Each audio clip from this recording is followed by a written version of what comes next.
Kaushik life style में आज हम यशोदा जयंती की रोमांचक कथा सुना रहे हैं। कैसे यशोदा माँ को यह अटूट प्यार मिला।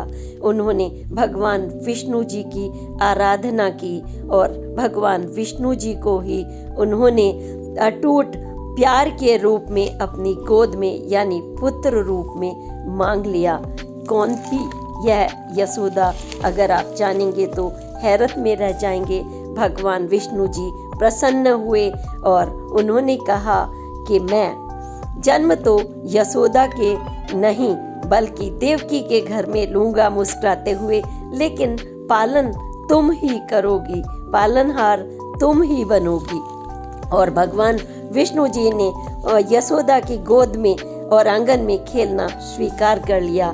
यानी पूरी सृष्टि का सुख माँ यशोदा ने विष्णु जी से मांग लिया।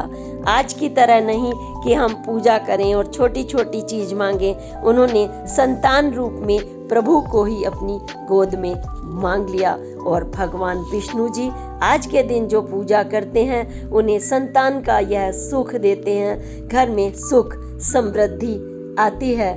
आपके घर में हमेशा खुशियां बनी रहती हैं, क्योंकि भगवान विष्णु और लक्ष्मी जी स्वयं जब यशोदा के आंगन में खेल जाएं तो आप सोचिए यही हमें प्रेरणा मिलेगी।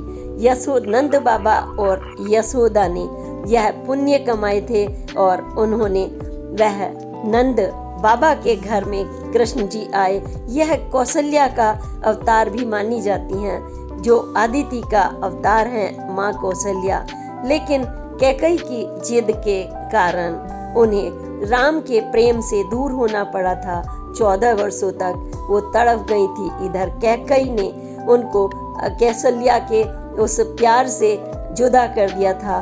फिर माँ कैकेयी को देवकी बनना पड़ा।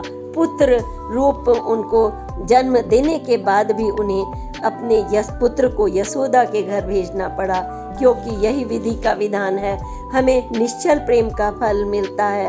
हमें कभी भी ऐसी भावना नहीं रखनी चाहिए कि किसी और के पुत्र को हम उसके सुख से दूर कर दें। और बस यशोदा के जो निश्चल प्रेम था, प्रभु प्रसन्न हुए भगवान विष्णु और उनके गोद में स्वयं आ बैठे। सोचिए, और उन्होंने इतनी लीलाएं की। यशोदा माँ धन्य हो गई। युगों युगों तक उन्हें जाना जाता रहेगा। यानी कौशल्या जो आदिति की अवतार थी, वह द्वापर युग में नंद बाबा की पत्नी बनी और कृष्ण प्रभु उनकी गोद में आकर स्वयं बैठ गए। कितना रोमांचक है यह प्रसंग कि हमारा निश्चल प्रेम सारी दुनिया का सुख। यही हमें बताता है कि संतान का सुख सबसे बड़ा सुख है। इसमें कभी आपको उनके यशोदा से सीखिए पालना अपने बच्चों को, कि वो कभी भी परेशान नहीं होती। मिट्टी खाते हैं, लेकिन उनके निश्चल प्रेम से प्रभु ने यह भी कहा कि उनको यह तो मैं बता दूं कि कौन है।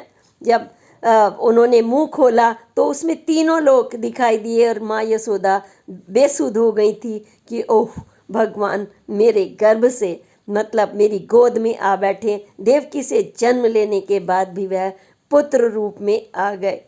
यह यशोदा की जो निश्चल प्रेम की कथा है, हम सबको प्रेरित करती है कि आपने, अगर आपके यहाँ एक बच्चा है घर में या जो भी बच्चे हैं, तो सोच लीजिए भगवान विष्णु और लक्ष्मी जी आपकी गोद में खेल रहे हैं। जय यशोदा मैया, जय।